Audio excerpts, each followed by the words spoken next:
कौन सा चैप्टर है? देखो मैं बार बार ना जब भी पढ़ाती हूँ मैं ये बार बार बोलती हूँ कि ये चैप्टर नंबर ये है और इसका नाम ये है। ये कहने का बार बार जितनी क्लासेस में लेती हूँ मैं सब में ये लिखती भी हूँ और बताती भी हूँ। इसका मतलब सिर्फ यही होता है बार बार कहने का कि आपको you are in class 10th, तो आप वो पढ़ते पढ़ते ये भी रट जाना चाहिए, ये याद होना चाहिए मेरी बुक में कितने चैप्टर है, कौन से नंबर पे कौन सा चैप्टर है। सबसे पहले हमें यही पता होना चाहिए कि मेरी बुक का नाम क्या है, उसमें कितने चैप्टर हैं, फर्स्ट नंबर के चैप्टर का क्या नाम है, सेकंड नंबर पे कौन सा उसका क्या नाम है, थर्ड। इसलिए मैं जितनी बार क्लास लेती हूँ बोलती भी हूँ लिखती भी हूँ। चैप्टर 5 है, क्या नाम है? Arithmetic progression. ठीक है, ये चीज़ ना हमें एक दूसरे से जो अच्छी चीज़ें होती है सीख के ये हमें भी पता होना चाहिए। हमें सबसे पहले अपना सिलेबस पता होना चाहिए, अपनी किताब का नाम पता होना चाहिए और उसमें कौन सा नंबर पे कौन सा चैप्टर का क्या नाम। ठीक है, तो अरिथमेटिक प्रोग्रेशन मैंने कल स्टार्ट किया था और मैंने ये भी बताया था कि इसको शॉर्ट में आप कहते हैं एपी। क्या बोलते हैं? एपी। ठीक है, एपी हम पढ़ेंगे।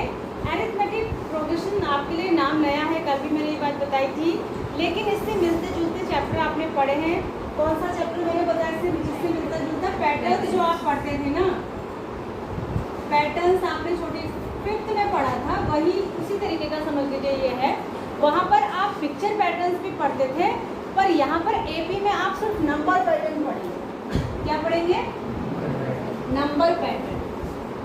और वहाँ पर आपको सिर्फ पैटर्न देख के पहचानना है, बनाना या उससे रिलेटेड नीचे जो क्वेश्चंस दिए होते थे, जैसे चार्ट बना है, ठीक है, उससे रिलेटेड क्वेश्चंस के आंसर करने होते थे। यहाँ पर आपको कैलकुलेशन भी करनी है क्योंकि आप अब क्लास 5th में नहीं है, 10th में, तो कैलकुलेशन भी करनी है। तो एपी में सबसे पहले हम क्या क्या चीज़ों को याद रखेंगे उनको समझिए। एक एपी बेस्ट तरीका समझाने का कल मैंने बताया था कि एक मैं ब्रीफ रिवीजन इसलिए दे रही हूँ 5 मिनट का, जो बच्चे कल नहीं आए तो वो समझ जाए। जितने भी सीक्वेंस होते हैं, सीक्वेंस माने जिसमें हम अगले आने वाले टर्म को प्रिडिक्ट कर सकते हैं, वो एपी कहलाते हैं या वो प्रोग्रेशन कहलाते हैं। एपी, जीपी और एचपी बहुत सारे होते हैं, लेकिन प्रोग्रेशन उसको कहेंगे जिसमें आप अगला टर्म बता पाएंगे कि अगला क्या होगा। जैसे मैंने कहा था कि अगर मैं लाइन से काउंटिंग लिख रही हूँ 1 2 3 4 5 और आगे मैं 4 डैश छोड़ देती हूँ तो आप बिल्कुल लिख पाएंगे। आपको पता ही है कि मैम ने लाइन से काउंटिंग लिखी है तो इसका मतलब आगे आएगा 6 7 और 8 9। ठीक है, अगर मैं ऐसे लिखती हूँ 2 4 6 8, इसमें भी आप आगे के नंबर बता सकते हैं। ठीक है, अगर मैं लिखती हूँ 10 20 30 40, इसमें भी आप आगे के नंबर बता सकते हैं। ठीक है, और लेकिन अगर मैं ये लिख दूँ, अगर मैं लिखूँ 1 7 9 14 20 21, तो इसमें आपको कोई लिंक ही नहीं मिल रहा। आपको मैं कहूँ आगे के 3 नंबर बताओ तो आप नहीं बता पाएंगे। यहाँ आप क्यों बता पा रहे थे? क्योंकि यहाँ 2 नंबर के बीच का जो गैप है ना वो इक्वल है। इनके बीच का गैप 1 1 है, इनके बीच का गैप कितना है 2 2 है, इनके बीच का गैप कितना है 10 10 है। ठीक है, इसमें क्या है, देखो 1 और 7 के बीच का गैप है 6, 7 और 9 के बीच का गैप है 2, 9 और 14 के बीच का गैप कितना है 5, 14 और 20 के बीच का गैप कितना है 6, 20 और 21 के बीच का है 1। तो इसमें कोई सीक्वेंस बनी नहीं रही तो आप अगला नंबर प्रेडिक्ट नहीं कर पाएंगे। ठीक है, तो ये कोई प्रोग्रेशन नहीं है, ये एपी नहीं है। तो एपी या अरिथमेटिक प्रोग्रेशन उसी को कहते हैं जिसमें जो नंबर ऑफ टर्म्स दिए होते हैं ना उनके बीच का जो डिफरेंस होता है वो इक्वल होता है। ठीक है, उससे आप आगे आने वाले नंबर्स का पता लगा सकते हैं। तो यही आप पैटर्न्स पढ़ते थे कि नहीं पढ़ते थे? क्लास 5 6 में आपने पढ़ा था एक चैप्टर पैटर्न्स करके, ठीक है ना, पढ़ते थे। तो ये एपी का बेसिक है।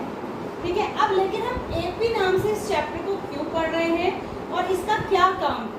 ठीक है, इसका काम ये है कि इसमें आपको ये बोला आगे कि 4 नंबर लिखो, 3 नंबर लिखो, 2 नंबर लिखो, तो आप लिख लेंगे इजीली, इसमें कोई बड़ी बात नहीं। इसका अगला नंबर लिखो बोलूँगी तो आप लिख दोगे। ठीक है, लेकिन मैं कहूँगी कि अगर ये सीक्वेंस इसी तरीके से चलती रहे, ये तो एक सिंपल सीखिए, तो खाली नंबर से लिखिए, मैंने काउंटिंग लिखी है, ये तो फिर भी आप बता देंगे। लेकिन अगर मैं कोई टिपिकल सी एपी लिख दूँ यहाँ पर और मैं आपसे कहूँ, ये बताइए बच्चों कि इस एपी को अगर चलाते जाएं तो 5000वां टर्म कौन सा आएगा? आप नहीं बता पाएंगे, ठीक है। अगर मैं कहूँ 200वां टर्म कौन सा आएगा, 200 टर्म कौन सा होगा, आप नहीं बता पाएंगे। इसका अगला बता सकते हैं, एक दो और बता सकते हैं, 2 4 10 लिख सकते हैं, लेकिन कॉपी में क्या 5000 तक लिखेंगे? तो वो आप नहीं बता पाएंगे। या मैं ये कहूँ कि मैं जो है 2 का टेबल लिखूँ, जैसे 2 का टेबल सिर्फ 20 तक थोड़ी ना होता है, 2 का टेबल तो कहीं तक भी जा सकता है, ठीक है। तो मैं 2 का टेबल लिखूँ 50 टाइम्स तक, कितने टर्म्स तक लिखूँ? 50 टर्म्स तक 2 का टेबल लिखूँ। और मैं ये बताऊँ कि जो 50 टर्म्स तक मैंने 2 का टेबल लिखा, उन सारे नंबर्स को अगर सम कर दूँ तो कितना आएगा? तो क्या आप 2 + 2 + फिर मतलब ये आप मेरी बात समझ रहे हैं? ये जो टेबल है ना 2 का, अगर हम इनको प्लस करते जाएं, ऐसे ही टर्म्स मैंने कितने लिखे हुए हैं? 50। उन 50 टर्म्स को अगर मैं प्लस करती जाऊँ तो कितना आंसर आएगा? तो आप एकदम से नहीं बता सकते। या तो आप सबको ऐड करें, और उसमें तो पूरी कॉपी का पन्ने से भी ज़्यादा 2 पन्ने भर जाएंगे, ऐड प्लस करते करते बहुत टाइम लगेगा। ये तो चलो फिर भी छोटे नंबर है, आप कर लेंगे। अगर बड़े बड़े नंबर हो, मान लिया ये है 1000, 100 + 200 + 300 + 400, इसको 1000 टर्म तक लिख दो और उसके बाद प्लस करो, तो ये बड़ा डिफिकल्ट हो जाएगा। तो इनको शॉर्टकट पे करने के लिए इस तरीके के क्वेश्चंस को तभी हम एपी पढ़ते हैं, और इसके अंदर हम 2 फॉर्मूले, बात समझ में आ गई? ये है इसका मतलब, ठीक है। अब होता क्या है, इसमें आपको 2 मेन फॉर्मूले पढ़ने हैं, मैंने आपको बताया था। इसमें 2 एक्सरसाइज है, देखिए कितनी एक्सरसाइज है, कितनी एक्सरसाइज है? 4 है, 2 है? 4 है, कोई बात नहीं, बंद करो। पहली 2 आई थिंक, पहली 3 एक्सरसाइज पहले फॉर्मूले पे बेस्ड है और लास्ट वाली दूसरे पे। देखो इसमें 2 फॉर्मूले आप पढ़ेंगे, मैंने कल भी बताया था। एक आप पढ़ेंगे नंबर ऑफ टर्म निकालेंगे, क्या पढ़ेंगे? यहाँ ध्यान दो, अभी आपको कहीं नहीं देखना। पहला फॉर्मूला आप निकालेंगे nth टर्म का पढ़ेंगे। कौन सा पढ़ेंगे? nth टर्म का। और दूसरा पढ़ेंगे सम का। दूसरा कौन सा पढ़ेंगे? सम का। पहले फोकस इस पे करना है, क्योंकि शुरू की जो 2-3 एक्सरसाइज है वो इसी पहले फॉर्मूले पर बेस्ड है, ठीक है। तो फॉर्मूले को समझने के लिए मैंने कल एक एग्जाम्पल लेके समझाया था कि हम एक एपी का एग्जाम्पल ले लेते हैं, उसी से समझते हैं, ठीक है। एग्जाम्पल से समझते हैं, कोई भी ले लीजिए। बताइए कौन सा ले लेते हैं? 5 का टेबल ले लेते हैं। ये एक एपी है जिसमें टर्म्स के बीच में गैप बराबर है, वो सारी एपी होती है, ठीक है। ये एक एपी, ठीक है, ये एक एपी है ना, है या नहीं है? अब एपी में हम ये पढ़ने जा रहे हैं, ठीक है। तो इसमें हमको 4 चीजें याद रखनी है, कल भी बताया था। बताइए कल जो बच्चे आए थे, पहली चीज क्या याद रखनी है? फर्स्ट थिंग क्या याद रखनी है? और सेकंड थिंग क्या है? सेकंड, थर्ड और फोर्थ। 4 चीजें, 4 पहचान चिन्ह, वो आपको याद रखना। एक होता है ए, ठीक है, एक होता है डी, ठीक है, एक होता है एन और एक होता है टी एन, या इसी को ए एन भी बोलते हैं। ये क्या है? ये है फर्स्ट टर्म। ये क्या है? ये है कॉमन डिफरेंस, कॉमन। ये क्या है? ये है नंबर ऑफ टर्म्स। और ये क्या है? nth term. ये क्या है? nth term. ये 4 चीजें आपको याद रखनी है। अब ये 4 चीजें है क्या, उसको हम यहाँ से समझेंगे, ठीक है। ये 4 चीजें क्या है उसको हम यहाँ से समझेंगे, ध्यान दीजिए।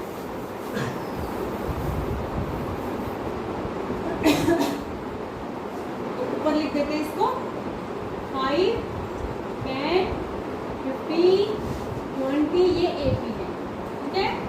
इसमें जो ये पहला नंबर होता है इसको कहते हैं फर्स्ट टर्म। इसको किससे दिखाते हैं? मैं दोबारा से रिवाइज करा रही हूँ, इतना अपना टाइम 2 दिन का वेस्ट करके इसको ध्यान से पढ़ लें। जो दो टर्म्स के जो कॉन्जिक्यूटिव टर्म है, 2 लगातार आ रहे हैं, उनके बीच में जो डिफरेंस है, जैसे इसके और इसके बीच में कितना डिफरेंस है? 5 का, और इसके बीच में भी कितना है? 5 का, इसके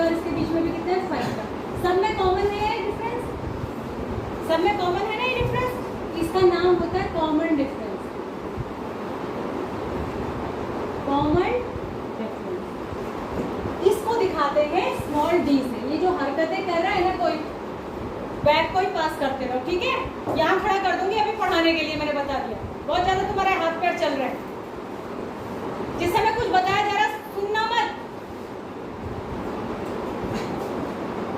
फिर स्पेशली 1000 रुपए देके ट्यूशन जाना, जहाँ फ्री में पढ़ने को मिल रहा है वहां मत पढ़ो, वहां भी नहीं आएगा तुमको, वहां भी 1000 रुपए बर्बादी करोगे। तो दो चीजें समझ में आ गई। फर्स्ट टर्म, पहला term, common difference, small D, ठीक है। तीसरा चीज होता है नंबर ऑफ टर्म, यानी कि इस एपी में कितने टर्म होंगे। देखो अगर हम डैश डैश डैश डैश कर रहे हैं और आगे कुछ नहीं लिख रहे हैं तो इसका मतलब तो इसमें अनकाउंटेबल टर्म्स है, कहीं तक भी जा सकती है काउंटिंग। लेकिन नंबर ऑफ टर्म्स वहां पर निकालने पड़ते हैं जहां लास्ट का टर्म दिया रहता है, माने लास्ट में दे रखा 1000, तब हम ये कहेंगे कि ये जो यहाँ से लेके 1000 तक जो एपी जाएगी उसमें कितने टर्म्स होंगे, वहां निकालने पड़ेंगे। जहां पर अगर दिया ही नहीं है वहां तो क्या होंगे, अनकाउंटेबल। तो n हो गया टोटल नंबर ऑफ टर्म्स, और tn क्या हो गया, tn होता है nth टर्म। nth का मतलब कोई सा, जनरल है, ये जनरल है, कोई सा भी। आपसे 20वां पूछ लिया जाए 20th टर्म निकालो, 25th टर्म निकालो, फिर 500 टर्म निकालो, 1000 टर्म निकालो, जो भी निकालने को बोलेगा उसी को tn, या फिर इसी को आपकी बुक में an लिखा हुआ है, कल भी मैंने बताया। हम जब पढ़ते थे हमारी बुक में tn होता था, t का मतलब टर्म, n माने nth टर्म, ठीक है। तो tn कहने में ज़्यादा इजी लगता है, तो tn समझ आ गई। ये 4 चीज़ें इसमें होती हैं। अब ये फॉर्मूला एक हम जो इसमें पढ़ने जा रहे हैं, कल मैंने बता दिया था, फिर से लिख देती हूँ मैं, वो है nth टर्म का फॉर्मूला। इसका फॉर्मूला है nth टर्म फाइंड आउट करने का। nth टर्म उसका फॉर्मूला होता है an इक्वल्स टू, आपकी बुक में ऐसे ही लिखा है, a plus n-1 into d, ये फॉर्मूला है। इसी को हम ऐसे लिख देते हैं tn equals to a plus n-1 into d। ये भी वही चीज़ है, बस जहाँ an आप लिख रहे हैं वहाँ मैं tn लिख रही हूँ, ठीक है। इसमें अब आप समझ गए a क्या है, इसमें आप समझ गए d क्या है, इसमें आप समझ गए n क्या है, टोटल नंबर ऑफ टर्म्स, और इसमें आप समझ गए an या tn क्या है, ठीक है। अब कल मैंने बता दिया था कि ये फॉर्मूला आया कहाँ से, बना कैसे। देखो बनेगा कैसे फॉर्मूला कैसे बना, ये nth टर्म निकालेंगे तो ये आना चाहिए। एपी क्या लिखी थी मैंने, ये लिखी थी, ठीक है। देखो a कितना है यहाँ बताओ, पहला टर्म, d कितना है यहाँ जब ये ऐसा एक एग्जांपल मैंने लिख लिया इसमें a और d बराबर है, ऐसा हर जगह नहीं होगा, ठीक है। अच्छा अगर मैं लिखूं कि मेरा फर्स्ट टर्म क्या है, तो फर्स्ट टर्म को a लिखते हैं ना, तो मैं लिखूंगी a इक्वल्स टू 5, ठीक है। सेकंड टर्म कैसे मिल रहा है, सेकंड टर्म कैसे मिल रहा है, a में d ऐड कर, भाई a में डिफरेंस ऐड कर रहे हैं तभी तो नेक्स्ट टर्म मिल रहा है, यानी ये तो फर्स्ट टर्म है। देखो ध्यान से सुनो, ये फर्स्ट टर्म। सेकंड टर्म मुझे कैसे मिल रहा है, कल भी बताया था मैंने कि मैं a में d ऐड कर दूंगी, यानी कि मैं 5 में 5 ऐड कर दूंगी, ठीक है। तो मेरे को 10 मिल गया, दूसरा टर्म मिल गया। ये थर्ड टर्म कैसे मिलेगा, थर्ड टर्म में क्या करूंगी, a में पहले टर्म, या तो ऐसा कहो कि दूसरे टर्म में फिर से d ऐड कर दूंगी, है ना, दूसरे टर्म में फिर से d, तो दूसरा टर्म a प्लस b था, इसमें फिर से एक और बार d ऐड करूंगी, तो ये क्या हो गया, a प्लस 2b, यानी 5 प्लस 2 इंटू 5, यानी 5 प्लस 10 यानी 15। ये मुझे सेकंड टर्म मिल गया, थर्ड टर्म मिल गया। फोर्थ टर्म मुझे कैसे मिला, कि मैं थर्ड वाले टर्म में फिर से एक और बार d ऐड करूंगी, या इसी को कह सकते हैं a प्लस 3d, ठीक है। और जब आप इसको सॉल्व करोगे तो आएगा 20, ठीक है। अब इसको देखो सीक्वेंस देखो, जो पहला टर्म है उसमें d आता ही नहीं है, जो सेकंड नंबर का d है, सॉरी टर्म है, उसमें d एक बार आता है। टर्म कौन सा है, सेकंड, d कितनी बार आता है, एक बार। जो थर्ड नंबर का टर्म है उसमें d 2 बार, d कितनी बार आता है, 2 बार। टर्म ये कौन सा है, तीसरा, d कितनी बार आ रहा है, 2 बार। जो फोर्थ नंबर का टर्म है उसमें d 3 बार आता है, यानी d एक कम बार आ रहा है। जो से भी नंबर का हम टर्म निकाल रहे हैं उससे एक कम बार क्या आ रहा है, d। तो अगर मैं 10वें नंबर का टर्म निकालूं तो वो हो जाएगा a प्लस 9b। अगर मैं 15 टर्म निकालूं तो वो हो जाएगा 15 टर्म क्या हो जाएगा a प्लस 14b। अगर मैं 100 टर्म निकालूं तो वो हो जाएगा a प्लस 99b। अब आप समझ गए। अब आप डायरेक्ट भी कोई सा भी टर्म लिख सकते हैं, ठीक है। तो आप सोचिए कि अगर मुझे nth टर्म निकालना है, कौन सा टर्म निकालना है nth, कौन सा टर्म निकालना है nth, nवां 10वां कह रही थी तो यानी 10th कह रही थी तो मैं लिख रही थी a प्लस 9b। तो अगर मैं nth कहूंगी तो मैं लिखूंगी a प्लस n से एक कम b। समझ आ गया। तो यही से फॉर्मूला बना। मैं आपको ये बता रही हूँ फॉर्मूला आया कैसे। जो an हम निकाल रहे हैं ना, ये कौन सा टर्म है nth टर्म ही तो है ये। कौन सा टर्म है ये nth। तो ये n आ रहा है, nवां टर्म निकाल रहे हैं, nth टर्म निकाल रहे हैं, तो इसमें क्या आएगा a plus n minus 1 into, यहाँ से ये फॉर्मूला बनेगा an equals to a plus n minus 1 into. ये फॉर्मूला कैसे आया ये मैं आपको बताऊँ। तो एक ये फॉर्मूला आपको पढ़ना है जिस पर बेस्ड पूरी एक्सरसाइज है, एक पहली दूसरी एक्सरसाइज सब इसी पर बेस्ड है। समझ में आया आपको? आ गया। अब क्या क्या कल हमने ये बात करी थी कि इसमें ये क्या क्या पूछ सकता है, क्या क्या पूछ सकता है। ये आपके पास है nth टर्म का, इसको रट लीजिए बिल्कुल। ऐसे होना चाहिए कि नींद में भी कोई पूछ लेना कि एपी के nth टर्म का फॉर्मूला क्या, तो आपने एकदम बताना a plus n minus 1 into D. आपके दिमाग में बैठ जाना चाहिए a plus n minus 1 into D. इसमें कितने वेरिएबल हैं 4। कितने वेरिएबल हैं 4। कौन कौन से a n d, ये 4 वेरिएबल। कितने वेरिएबल है 4। इक्वेशन कितनी है एक। इक्वेशन कितनी है एक इक्वेशन से कितने अननोन वेरिएबल की वैल्यू निकाली जा सकती है एक ही की। ये लीनियर इक्वेशन, कैसी इक्वेशन है लीनियर। एक लीनियर इक्वेशन से कितने अननोन वेरिएबल की वैल्यू निकाली जा सकती है एक ही की निकाली जा सकती है। तो है कितने इसके अंदर 4। तो क्वेश्चन देने वाले की मजबूरी है ना कि वो 4 में से 3 तो हमें बताएगा ही। भाई एक से हम एक ही की वैल्यू निकाल सकते हैं एक इक्वेशन से। तो जो क्वेश्चन बनाएगा उसको भी ये पता है कि एक इक्वेशन से एक ही वेरिएबल की वैल्यू निकल सकती है। वेरिएबल है इसमें 4, तो 4 में से कोई से 3 तो वो हमें देगा ही।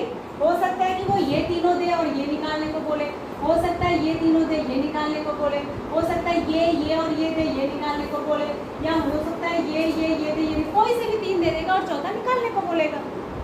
बात समझ आ रही है? अच्छा, कैसे देगा? हमको एपी देगा। वो क्या देगा? एपी देगा, ठीक है। और अब हम आते हैं दोबारा से एक्सरसाइज पे। ये ब्रीफ मैंने थोड़ा बता दिया, हालांकि इसमें चला गया आधा टाइम। अब आ जाइए आप एक्सरसाइज 5.1 पे आइए। कल हमने ये सारी बातें कर ली थी और इसके हम कौन से क्वेश्चन पे पहुंच गए थे? सेकंड हमने कर लिया था, फर्स्ट हमने कर लिया था ना, थर्ड भी कर लिया था। हाँ, थर्ड में तो फर्स्ट टर्म और क्या लिखना है कॉमन डिफरेंस। एक बार थर्ड में और बता देती हूँ। एक्सरसाइज नंबर है 5.1। आप ध्यान से सुनिए। एक्सरसाइज नंबर 5.1 के बेटा जो क्वेश्चन है ना इधर इस पेज पर, ये क्वेश्चन में से अगर कोई भी पूछा जाएगा 1 से लेकर 4 तक, तो ये आपसे सिर्फ एक ही नंबर में पूछा जाएगा। 1 से लेके जो 4 तक क्वेश्चन है वो कितने नंबर में आएंगे? 1 मार्क में। इससे ज़्यादा का ये नहीं है, ठीक है। तो इसका जो तीसरा क्वेश्चन है उसमें आपको सिर्फ इस एपी को देखना है और इसमें से ये बता देना है कि जी इसमें से कॉमन डिफरेंस क्या है, यानी डी की वैल्यू कितनी है और इसमें फर्स्ट टर्म कौन सा है, ठीक है। तो फर्स्ट टर्म तो आपको देखने से दिखा। 3 का पहला बोलिए जरा क्या है? क्वेश्चन नंबर 3 का पहला क्वेश्चन क्या लिखा हुआ है?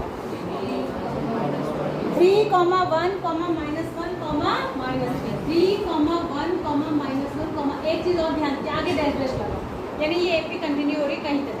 एक चीज़ और बहुत ध्यान से आपको याद रखनी है, जब भी हम डी निकालते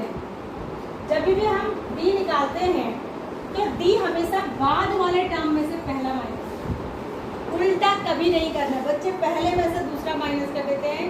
ये बच्चे ऐसी वाली गलती 90% बच्चे करते हैं। नया टॉपिक है, नई चीज़ पढ़ी है क्लास 10 में।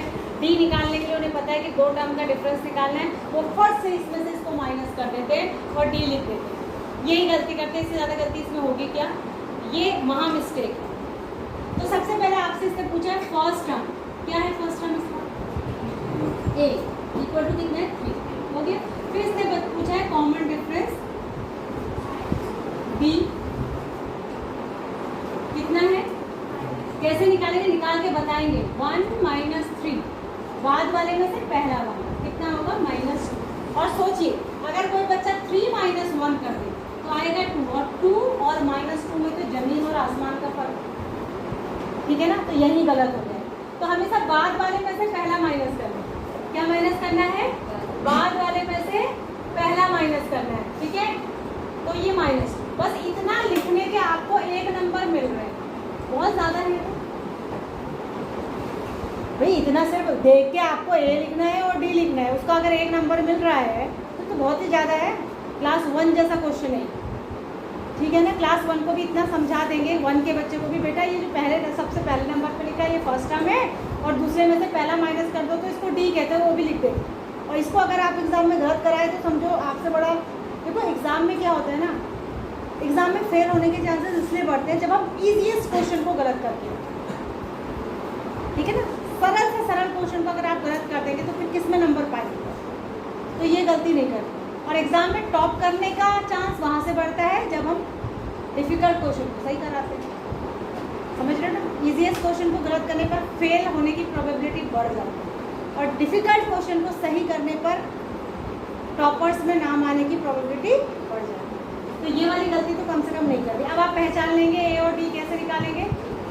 अच्छा, कल एक क्वेश्चन और था जिसमें आपको जो है ये चेक करना होता है कि ये गिवन जो सीरीज़ है, अच्छा जब वो एपी है या नहीं वो तो बाद में चेक होता है, जब अगर खाली दी है तो उसको सीरीज़ बोलते हैं, ठीक है? Sequential series. अब अगर कोई गिवन सीरीज़ है जैसे ये,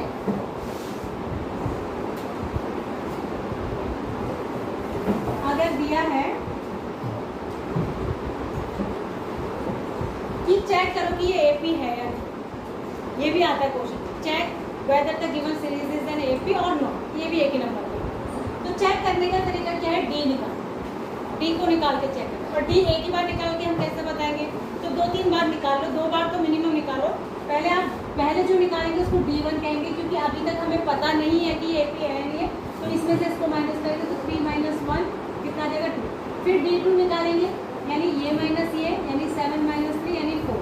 हमें दिख ही रहा है कि D1 is not equals to D2, तो ये AP नहीं, ये AP नहीं।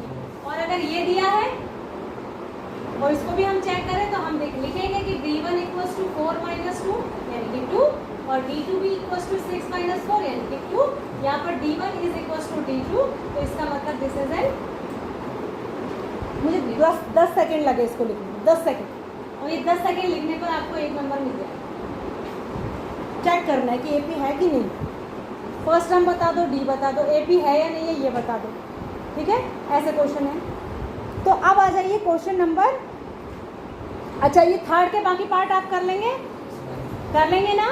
जो अपॉन वाला क्वेश्चन है उसमें अपॉन वाले प्लस माइनस करने भी आप जानते हैं कि नहीं जानते? फ्रैक्शन में प्लस माइनस करना आपको क्लास 5, 6, 7 में सिखा दिया जाता है, तो वैसे आपको निकालना। अब आ जाइए फोर्थ क्वेश्चन पे आइए। देखिए, which of the following are AP if they form an AP, find the common difference and D। ये कह रहा है कि इसमें से कौन सी AP है, अगर वो AP है तो कॉमन डिफरेंस और उसका फर्स्ट टर्म बताएं। तो इसका जो पहला क्वेश्चन है, फोर्थ का पहला क्या है, जरा बोल के बताएं। 2, 4, 8, 6। अब आप देंगे ये तो मुझे AP लग रही है क्या AP? चेक करना है, पहले आपको चेक ये करना है कि ये AP है या नहीं। क्या चेक करते हैं? AP चेक करने के लिए D, कॉमन डिफरेंस कॉमन है कि नहीं है ये चेक करें। तो आप D1 निकालेंगे तो वो हो जाएगा 4 - 2 इज इक्वल टू 2। D2 निकालेंगे तो हो जाएगा 8 - 4 इक्वल टू 4। D1 जो है D2 के बराबर है ही नहीं, तो ये AP नहीं है, AP ये GP है, ठीक है? ये AP नहीं। अब जब है ही नहीं तो इससे अगला वाला क्वेश्चन अपने आप ही खत्म हो गया। इसने कहा कि अगर है तब A और D बताइए, और है ही नहीं तो कहाँ से बताएंगे, ठीक है? अब देखिए इसका सेकंड पार्ट 2, इसी का सेकंड है, क्या दिया सीरीज 2, 5/2, 3, 7। अब इसको भी चेक करना है, 7/2 चेक करिए। D1 निकालिए, क्या करेंगे D1 निकालने के लिए 5/2 - 2, इसके नीचे 1 मान के एलसीएम लेंगे तो एलसीएम कितना आएगा 2, और ये कितना हो जाएगा 2 टू द पावर 5 - 4, ये आ जाएगा 1/2। तो D1 कितना आया 1/2। अब D2 निकालिए, D2 निकालने के लिए 3 में से 5/2 माइनस करिए। अब इसके नीचे 1 मान लीजिए, तो ये एलसीएम फिर से 2 हो गया, ये 3 + 6 हो गया -5 = 1। आपको जरूर ये सीरीज देख के लग रहा होगा ये एपी नहीं है। पहले कई बच्चे इसको देख के ही कराएंगे कि ये एपी नहीं, जो लग रही थी वो तो नहीं थी, जो नहीं लग रही थी वो है, क्योंकि D1 और D2 इक्वल आ रहे हैं। D1 = D2 = 1/2। ठीक है, तो देख के कभी भी भ्रमित मत होइए कि हाँ ये तो दिखने में ही नहीं लग रहा है। आप सोचेंगे सारे टर्म अलग अलग दिख रहे हैं तो D1 D2 कहाँ इक्वल आएगा, तो कई बार बच्चे ऐसे लिखाएंगे कि नहीं। चेक जरूर करिए, ये बिल्कुल हो सकता है कि जो लग रहा है कि है वो नहीं हो, और जो नहीं लग रहा है कि है वो हो जाए। ठीक है, बात समझ आ रही है आपको। अगला देखिए इसका, अगला देखिए -1.2 -3.2 -5.2 -7.2। अब ये बताइए ये है कि नहीं है, आपको क्या लगता है, क्या लगता है आपको? देखो फिर -3.2, फिर -5.2, फिर -7.2। देखो इसमें गलती नहीं करनी है। D1 निकालेंगे A2 - A1, second term minus first term, second term minus first term. A है A2 इसको बोलेंगे, A1 इसको बोलेंगे। ठीक है, तो ये क्या हो जाएगा -3.2 माइनस, और ये भी माइनस ही है, तो ये हो जाएगा -3.2 + 1.2। आंसर कितना आएगा माइनस का 2 यार। अब इसको इस तरह से माइनस करिए। D2 कैसे निकालेंगे, A3 तीसरे टर्म में से दूसरा माइनस करिए, ये होगा -5.2 माइनस और -3.2, तो ये हो जाएगा -5.2 + 3.2, यहाँ पर भी आएगा माइनस का 2। तो आप देख ही रहे हैं कि D1 = D2, तो ये AP है। गल हुई? ठीक है, ये AP है। समझ आ गई बात? सबको समझ आया? घर जाके रिवाइज जरूर करें, अगर नहीं। आप देखो आगे, देखो इसे 4th क्वेश्चन मुझे लगता है कि आप बिल्कुल आसानी से कर लेंगे। 5th क्वेश्चन आपको डिफ़िकल्ट देखने में लग रहा है, लेकिन ये डिफ़िकल्ट है नहीं, ये भी आप आसानी से कर लेंगे। और ये बताइए कि 5th वाला AP है कि नहीं है, देख के बताइए। देखते हो कितने बच्चे सही बताओ, है या नहीं है? है। 3 + √2 में से 3 गया तो कितना बचा √2। अब उसके बाद 3 + 2 √2 में से 3 + √2 गया तो 3 से 3 गया, और 2 √2 से 1 √2 माइनस हो गया तो 1 बचा, फिर से √2 आ गया। तो यहाँ पर डिफरेंस जो है कॉमन है सभी में, तो ये AP है। अगला वाला 6th वाला भी ऐसे ही करेंगे, ये नहीं है। अगला वाला 4th वाला चेक कर लीजिएगा, सॉरी 7th वाला चेक करेंगे, 8th वाला भी चेक करेंगे। अब आप कर लेंगे या नहीं करेंगे? इसमें है, कहाँ जा रही है, अभी तो नई क्लास के अंदर। ठीक है, कितने हैं इसमें? 8 है। 8 कहाँ है? 15 है। ये सारे आप चेक कर लेंगे, और उसके बाद इसी तरीके से पूरा आपको इस तरीके से लिखना है, एक्सप्लेन करते हुए। खाली येस नो आंसर शीट से देख के जो बच्चा लिख के लाएगा, उसके बाद कॉपी मेरे पास आएगी, मैं भी उसके 2 टुकड़े करके येस और 1 नो समझ लेना है। ठीक है, येस नो लिख के नहीं लाना है, रिफ्रेशर ऐसे बिल्कुल जैसे मैंने आपको एक्सप्लेन करके बताया है, बिल्कुल आप हर एक क्वेश्चन को इस तरीके से करेंगे। इसमें जो एक मैं बता देती हूँ, जो क्वेश्चन नंबर 12 है, √2, √8, √18 और √32। देखिए ये आपको लग रहा होगा कि AP नहीं है, पर ये AP है। देखो √2 के √2 है, √8 को आप लिख सकते हैं 2 √2, क्या लिखेंगे √2 इसमें से ये माइनस करेंगे तो √2 बचेगा। और जो अगला है √18, रूट 18 को आप लिखते हैं 3 रूट, और 3 रूट 2 में से 2 रूट 2 माइनस करेंगे तो फिर से रूट 2 बचेगा। तो इसमें एक लाइन और एक्स्ट्रा आएगी, इसको आप पहले ऐसे लिखेंगे, तो जल्दी मैं बता रही हूँ, फिर खाना भी खाना है, टाइम करना। इसको आप अगले लाइन में ये लिखेंगे,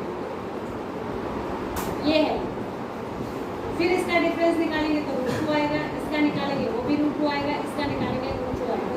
तो ऐसे कंफ्यूजिंग क्वेश्चन ही एग्जाम में दिए जाते हैं, जिसमें बच्चा कंफ्यूज हो जाए और लिख दे कि ये तो दिख ही नहीं रहा कि है, सब नंबर अलग अलग है, तो वो उसको डायरेक्ट नो लिखते हैं। ऐसा नहीं करना, ठीक है? क्लियर है? यहाँ तक आप करके लाएंगे और आपका ये पहली एक्सरसाइज यहाँ समाप्त होती है। अगर कोई डाउट रहेगा इस एक्सरसाइज में, इन 15 क्वेश्चंस में से आपको कोई नहीं आता है या नहीं निकालना आता है, कल आप पूछ लेंगे। परसों में इसका डाउट नहीं बताऊँगी, कल आप पूछेंगे शुरू के 5 या 10 मिनट में, परसों नहीं बताऊँगी, परसों में नेक्स्ट एक्सरसाइज स्टार्ट, ठीक है? चलो।